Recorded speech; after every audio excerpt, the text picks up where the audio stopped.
अस्सलाम वालेकुम जमाइना हम मतालिया पाकिस्तान और उन्वान है हमारे पाकिस्तान की नज़रियाती असास। प्यारे बच्चों, डेली में आपसे रोज़ाना ये बात कहे जा रही हूँ कि अपनी नई बुक्स ले लें और साथ साथ याद करना भी शुरू करें। जो हम यहाँ पे पढ़ते हैं उन्हें अच्छी तरह से याद करें, क्योंकि ये चैप्टर जो है तकरीबन 70% जो है बीच में से हेडिंग के अंदर से भी चेंज हो चुका हुआ है। तो प्लीज़ इसको साथ साथ याद करें ताकि आपको आगे चल के मुश्किल पेश ना आए। फिर आज कि नज़रिया पाकिस्तान के मफहूम में हम कर रहे हैं हिंदुस्तान में इस्लामी दौर हुकूमत के दौरान में इस्लाम की बुनियादी इक़दार, मुसलमान मुसल्लहीन और समाजी और सकाफ़ती हवाले से नज़रिया पाकिस्तान की वजाहत। नज़रिया पाकिस्तान इस्लामी जमहूरिया पाकिस्तान की रूह है। ये जुमला अंडरलाइन कर लें, ये MCQs बन जाता है। नज़रिया पाकिस्तान इस्लामी जमहूरिया पाकिस्तान की रूह है और इसकी वजह से ही महफूज और सलामत है।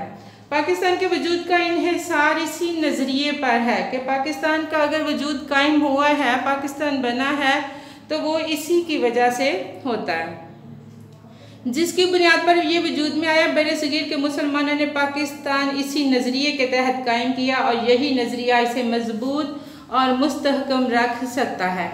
इस्लामी असूलों के नफाज के लिए ही पाकिस्तान कायम किया गया। वही बात है कि इस्लामी नज़रिया हयात जो था वही नज़रिया पाकिस्तान की बुनियाद है। उन्हीं पाकिस्तान बनाया ही इसी वजह से गया था कि एक ऐसा ज़मीन का हिस्सा हमारे पास हो जहाँ पे हम अपनी ज़िंदगियाँ कुरान और सुन्नत के मुताबिक गुजार सकें। अगर हम ऐसा नहीं करते तो इसका मतलब है हम अपने नज़रिए की खुद ही मुखालफत करते हैं। लिहाजा हमें नज़रिया पाकिस्तान को अपने जहन में रखना चाहिए और अपनी ज़िंदगियाँ कुरान और सुन्नत के मुताबिक गुजारनी चाहिए। अब सबसे पहले आ जाए कि इस्लामिक दार, वो इस्लामिक दार जो कि नज़रिया पाकिस्तान की बुनियाद में शामिल थी। बड़े सगीर के मुसलमानों ने पाकिस्तान के मुतालबे के वक्त ये तय किया था कि इस्लाम के सुनहरे असूलों पर मबनी माशरा बनाया जाएगा, जहाँ इस्लामिक दार मसलन इंसाफ, मसावात, आज़ादी और रवादारी को फ़रोग़ दिया जाएगा। क्या हमें पाकिस्तान के बाद कायदे आज़म से सवाल किया गया कि तकसीम किए बगैर बड़े सगीर में मुसलमानों को अपने मजहब के मुताबिक इबादत करने की आज़ादी है, तो फिर पाकिस्तान का मुतालबा क्यों? यानी हिंदू जो थे वो मुख्तलिफ बातों से, अंग्रेज़ हिंदू जो थे वो मुख्तलिफ बातों से कायदे आज़म को उकसाते थे, इधर उधर करना चाहते थे कि ये किसी तरह से मुतालबा पाकिस्तान जो है इसे छोड़ दें। लेकिन कायदे आज़म से उन्होंने जब यह मुतालबा किया कि जब आप हिंदुस्तान को तकसीम किए बगैर हिंदुस्तान में रहते हुए मुसलमान अपनी ज़िंदगी अपने इस्लाम के मुताबिक गुजार सकते हैं, तो फिर आप पाकिस्तान क्यों बनाना चाहते हैं? तो इस पर आप रहमतुल्लाह अलैह ने जवाब में फरमाया, भाईचारा, मसावात और इंसान दोस्ती हमारे मजहब, सकाफत और तहजीब की बुनियादी बातें हैं।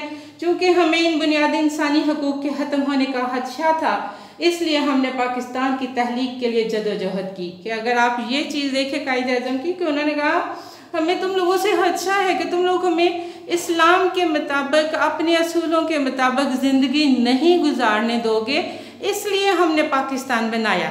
और अगर हम इस बात को देखें तो आज आप कश्मीर को देखें या बाकी के हिंदुस्तान में रहते हुए मुसलमानों को देखें कि गाय को ज़िबा करने पर वहाँ पे इंसानों को ज़िबा किया जाता है, मुसलमानों को ज़िबा कर दिया जाता है कि गौ माता को ज़िबा क्यों किया गया। या कश्मीर में जो जुल्म हो रहा है, तो क्या वो इस चीज़ की तस्दीक नहीं कर रहा कि कायदे आज़म की सोच जो थी वो कितनी सही थी कि इनका क्या है आज भी हम पे जुल्म करते हैं। 1937 से 39 तक की जो वजारतें बनी थी उसमें भी इन्होंने बेतहाशा जुल्म किया था। तो इस चीज़ को देखते हुए कायदे आज़म ने अपना ये मजबूत इरादा कर लिया था कि हमने एक पाकिस्तान ज़रूर बनाना है। कायदे आज़म की नज़र में पाकिस्तान को एक ऐसा मुल्क बनाना था जहाँ हकूक़, इंसानी आज़ादी, इंसाफ और रवादारी कारफरमा होना थी। इस तरह पाकिस्तान दूसरे ममालिक और मुआशरों के लिए एक मिसाल बन सकता था, ताकि वो भी इसके नक्शे कदम पर चलकर खुशगवार और फलाही सूरत इख्तियार कर सकते। नज़रिया पाकिस्तान फलाही और मिसाली रियासत के क़याम की बुनियाद समझा गया। फिर आज मुसलमान मुसलहीन के जो मुस्लिम रिफॉर्मर्स थे उन्होंने क्या काम किया था। बड़े सगीर में दो कौमी नज़रिए की इब्तिदा तो मुसलमानों की आमद के साथ ही हो गई थी। फिर मुख्तलिफ मौक़ों पर इस नज़रिए की वजाहत, तरक्की और मजबूती के इम्कान की सूरतें पैदा होती गई। 1867 में सर सैयद अहमद खान ने साफ तौर पर कह दिया था कि हिंदू और मुसलमान दो अलग अलग कौमें हैं और एक दूसरे में जज़ब नहीं हो सकती। कि सर सैयद ने सबसे पहले जो बनारस में इन्होंने हिंदी उर्दू तनाज़ा शुरू किया था, तो उस पर सर सैयद ने फील करते हुए ये बात कह दी थी कि हिंदू और मुसलमान दो अलग अलग कौमें हैं और ये एक दूसरे में कभी भी जज़ब नहीं हो सकती। 1879 में मौलाना जमालुद्दीन अफ़गानी, 1890 में मौलाना अब्दुल हलीम शरर और 1928 में मौलाना मुर्तज़ा अहमद महकश ने मुसलमानों के लिए अलग रियासत के क़याम की बात की और अल्लामा मोहम्मद इकबाल ने 1930 में खुतबा इलाहाबाद में मुसलमानों के अलग रियासत का तस्वर पेश किया।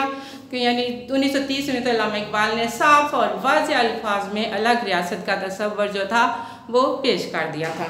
तो प्यारे बच्चों, आज हमने ये पढ़ा है, बाकी का हम बड़े सगीर के मुसलमानों के माशरती और सकाफ़ती हालात इंशाअल्लाह कल करेंगे। अल्लाह हाफ़िज़।